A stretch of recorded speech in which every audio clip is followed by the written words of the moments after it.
បានជួបគ្នារៀងរាល់ថ្ងៃបានមើលមុំបានកាន់ដៃបានលើថ្លៃនាងយាយពីងថាស្រឡាញ់តែហេតុអ្វីមានអារម្មណ៍ថាបងប្លែកទៅវិញភាពសំខាន់ហាងដូចជាត្រូវបែងចែករវាងបងហើយនឹងអូនរវាងគេហើយនឹងស្ងួនធ្វើឲ្យអូនឃើញអ្វីម្យ៉ាងក្នុងកែវភ្នែ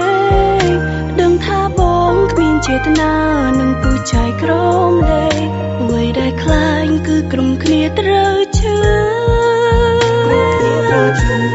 ដឹងបងទាំងអូនសំខាន់តែមិនមែនត្រឹមនាងកាយវិការបងបានបញ្ជាគេក៏សំខាន់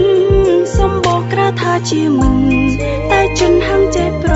ច័ណ្ឌបើបងផ្ដល់ក្តីសំខាន់តើសំខាន់នោះបែបណាដឹងបងទាំងអូនសំខាន់ប៉ុន្តែសំខាន់ច្រើននាង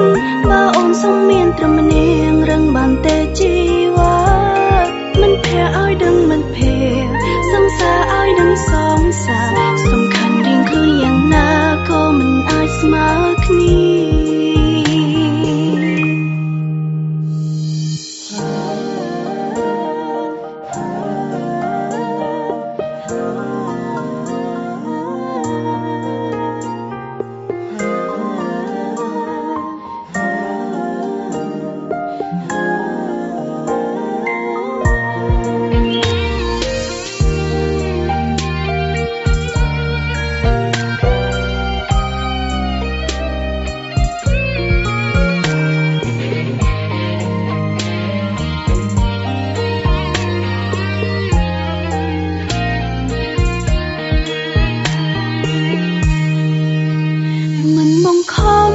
ចោលគេមិនបង្ខំឲ្យជុំក្បែរអូនគ្រាន់តែសុំចិនមកចែកឲ្យច្បាស់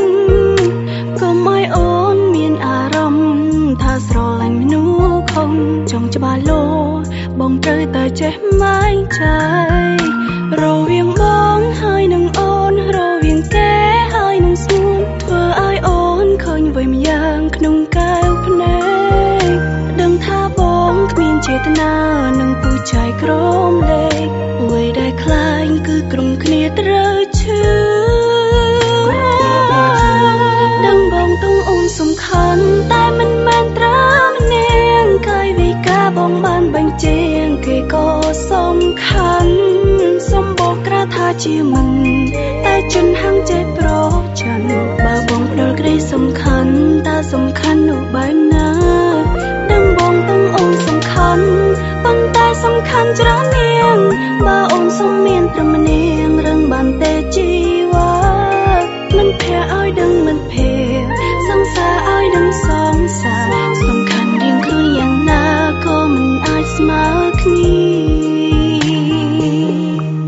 ដឹងបងទាំងអូនសំខាន់តែមិនមែនត្រឹមនាងកាយវិការបងបានបញ្ជាគេក៏សំខាន់